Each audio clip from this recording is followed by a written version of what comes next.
When I lost my job, my wife laughed and told her friends, "He's not a man anymore. I'll give him a month before I leave his broke ass."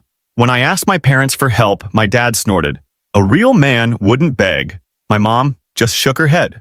I smiled and left that day. 6 years later, they showed up at my door, desperate and calling me nonstop. I should have known something was off when Loretta started doing her makeup before going to work. She'd never bothered with that before, just mascara and lip gloss most days.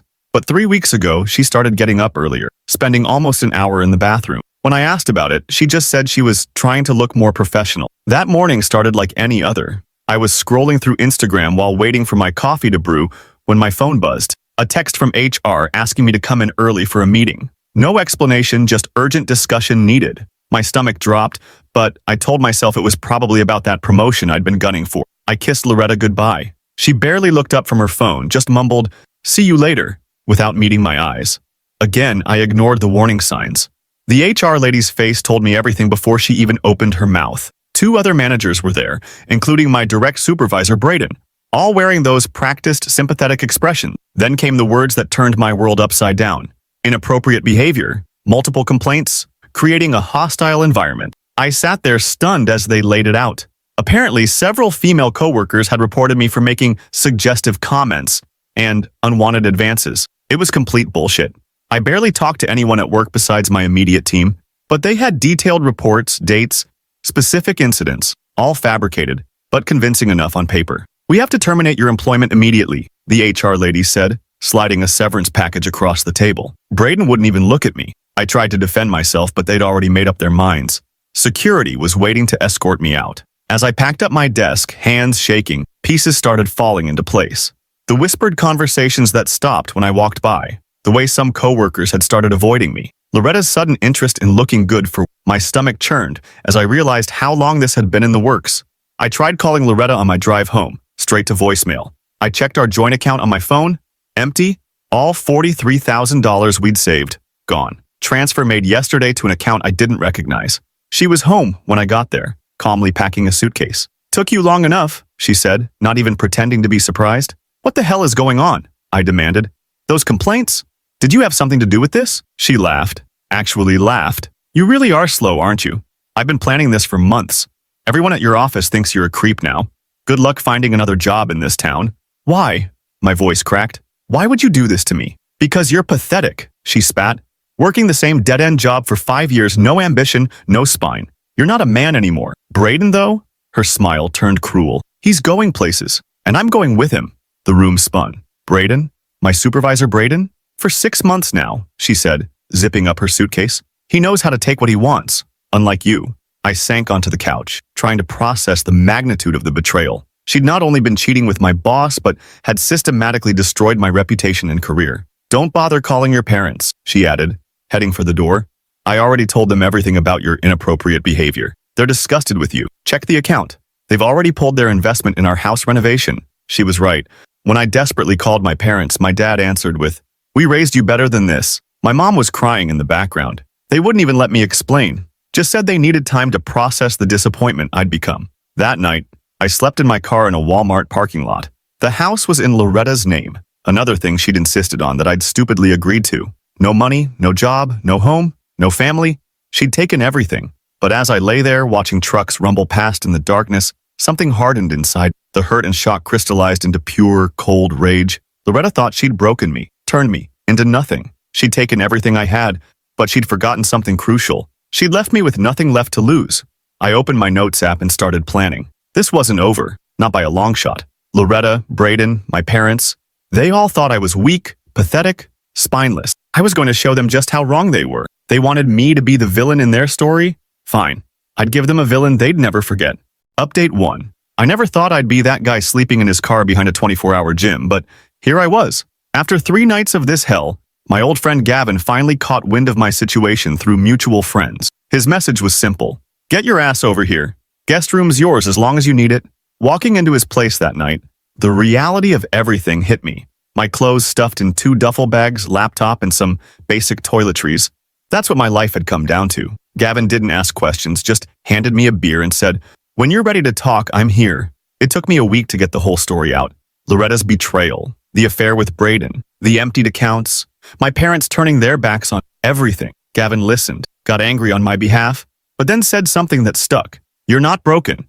You're just starting over. And this time, you're doing it smarter. I picked up 2 jobs, backbreaking work during the day and bartending at nights. Every shift felt like a step away from rock bottom. The physical exhaustion helped keep the anger at bay most days anyway. Then came the day I overheard some regulars talking about a new business opening up downtown. I nearly dropped the glass I was wiping when I heard Loretta's name. My hands were shaking as I pulled up Facebook on my break. There it was. Her smiling face next to Braden, announcing their engagement and her new business venture. The comment section was full of congratulations, including one from my own mother about how proud she was of her future daughter-in-law. I called my sister that night. She'd been the only one still talking to me, though quietly to avoid our parents' disapproval. What she told me made my blood run cold. Mom and Dad invested their retirement savings in Loretta's business. All of it, $175,000 a day. The next morning, I started digging. Not because I wanted to, I had to. These were my parents, even if they'd turned their backs on me. The pieces started coming together. Loretta had been planning this for months. The rumors about me at work, the affair with Braden, emptying our accounts, it was all calculated. She needed startup capital, and my parents' retirement fund was her target. Some nights I'd lie awake in Gavin's guest room, my mind racing. The old me would have confronted her directly, probably made a scene. But something had changed in me during those nights in my car. I'd learned patience. Every time I wanted to explode, I'd remember how she laughed when I confronted her about the affair. You're not a man anymore, she'd said. Those words became my fuel. I started keeping a journal of everything I discovered. Dates, times, bank transfers, screenshots of messages, anything that showed the pattern.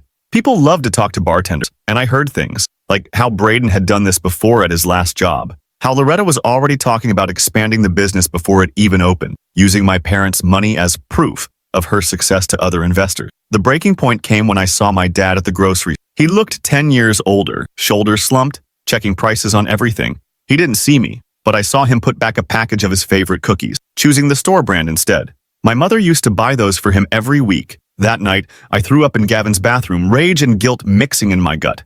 Then the local paper came out with the announcement. Local entrepreneur opens dream business. There was Loretta, standing in front of her new shop talking about building something from nothing and the support of her wonderful future in-laws. The photo showed my parents at the opening, trying to smile but looking worried around the edges. I folded that newspaper carefully and added it to my journal. Not because I needed more evidence, I had plenty, but because sometimes you need to hit rock bottom to realize you're not actually falling anymore. You're getting ready to push back up. Looking at that article, something clicked. Loretta thought she'd won because she'd taken everything, but she'd forgotten the most important thing she'd given me, freedom. I had nothing left to lose, and that made me dangerous. Not in a violent way. I was done letting her make me the bad guy. No, I was going to do this smart, legal, and most importantly, I was going to make sure everyone saw exactly who she was. I closed my journal and opened my laptop. Time to start sharing some stories of my own. Update 2. It started with a WhatsApp message, just one screenshot, sent anonymously to Kelly, Braden's wife. A single conversation between Loretta and Braden, discussing their weekend plans while I was supposedly at my friend's place. Seeing that message get marked as read felt like lighting a fuse. Working at Danny's bar gave me exactly what I needed. Gossip travels fast in a small town, especially when alcohol is involved. I didn't even have to try hard. Just a casual mention here and there about how my ex-wife was now with my old supervisor. People filled in the blanks themselves, especially the regulars who had seen me working double shifts to make ends meet after losing everything. Did you hear about that new boutique opening up on Mason Street? One of the regulars asked, nursing his beer. Owner's that woman who stole her husband's savings and ran off with his boss. The story spread like wildfire through neighborhood Facebook groups and local forums. Every time Loretta posted about her business on social media, the comment section filled with thinly veiled references to her affair. Kelly showed up at Danny's one night, mascara streaked down her face. Is it true? She demanded, slamming her phone on the bar. More screenshots, more evidence. All those late meetings and business trips suddenly made sense to her. I just poured her a drink and listened. Sometimes silence speaks louder than words. Braden's perfect life crumbled within weeks. His kids stopped talking to him. His church group quietly asked him to step down from leadership. The mortgage on their new house suddenly felt a lot heavier on a single income. I was restocking the bar when Loretta first tried calling. Then came the texts. You've ruined everything. Why are you doing this to me? Braden left me because of you. Your parents are going to lose everything. That last one was supposed to hurt, I guess. But watching their investment in Loretta's foolproof business plan go up in smoke felt like justice. The same parents who told me to man up when I lost everything were now facing foreclosure. Funny how karma works. The boutique's grand opening was a disaster. Word had spread about Loretta's reputation, and in our town, reputation is everything. Local vendors pulled out last minute. The few customers who showed up were mostly there to whisper and stare. The local newsletter, which had originally planned a feature story, quietly dropped it. Braden came to the bar one night, drunk and angry. "You planned this," he slurred, pointing a shaky finger at me. "You destroyed my family." The irony was almost funny. Almost.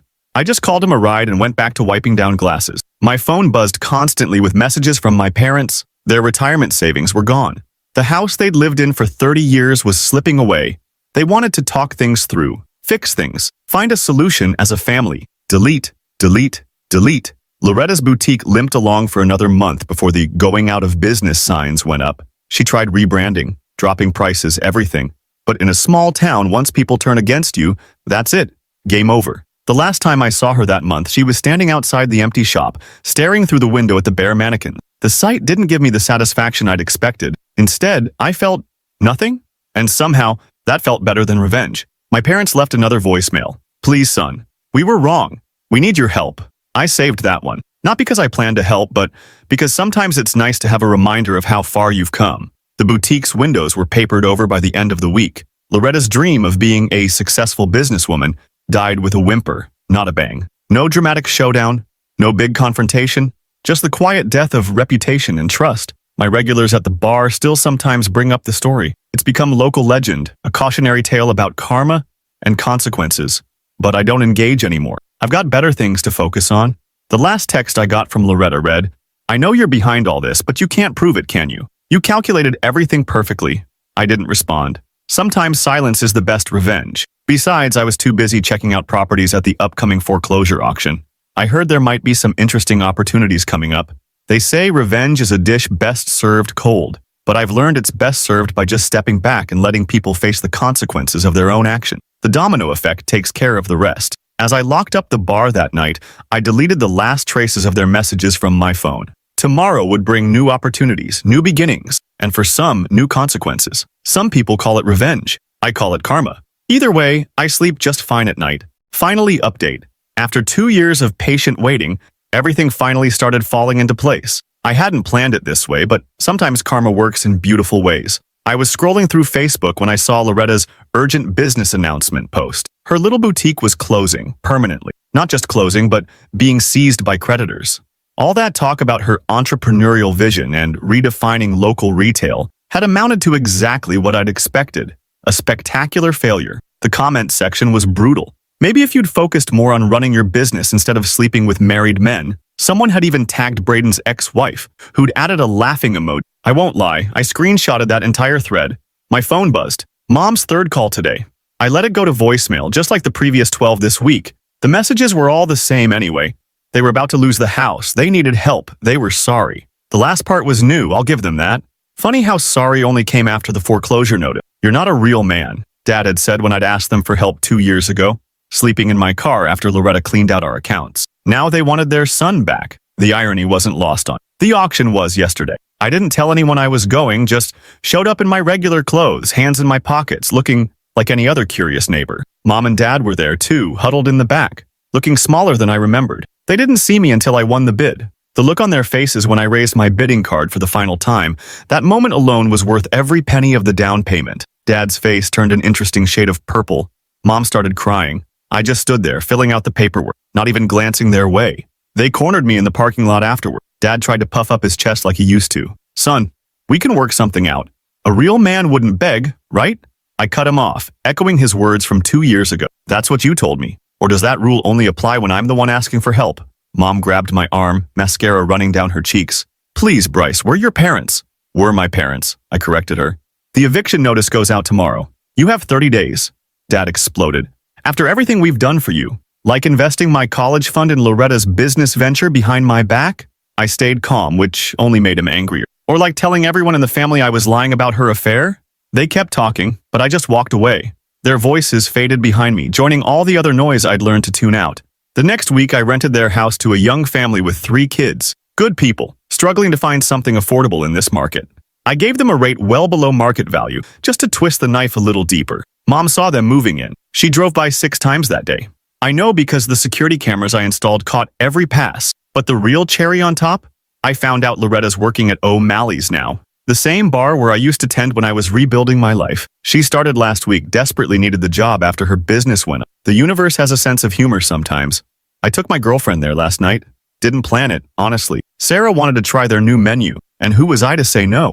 Loretta was our waitress. The look on her face when she recognized me? Priceless. She tried to get another server to take our table, but they were short-staffed. What can I get you? Her voice was barely above a whisper. I didn't even look up from the menu. Just ordered my food like she was any other server, any other stranger. Sarah, bless her heart, had no idea who Loretta was. I never talk about that chapter of my life anymore. We enjoyed our dinner, laughed, shared dessert, left a decent tip because, hey, I'm not a monster. As we were leaving, I heard Loretta's manager scolding her about a messed up order. She was on thin ice, apparently.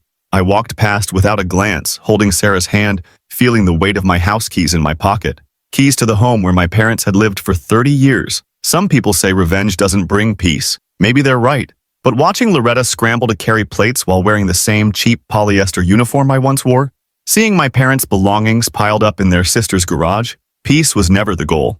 The young family in my parents' old house sent me pictures yesterday. They're painting the kitchen yellow, planting a garden where Mom's prized roses used to be. Life moves on. Sometimes it moves exactly where you want it to. Tomorrow, Sarah's taking me to meet her parents. They're good people from what I can tell, but this time I know better than to trust family just because they're family. This time I keep my own accounts, my own spaces, my own escape routes. And if anyone ever tells me I'm not a real man again, well, let's just say I've learned how to prove them wrong.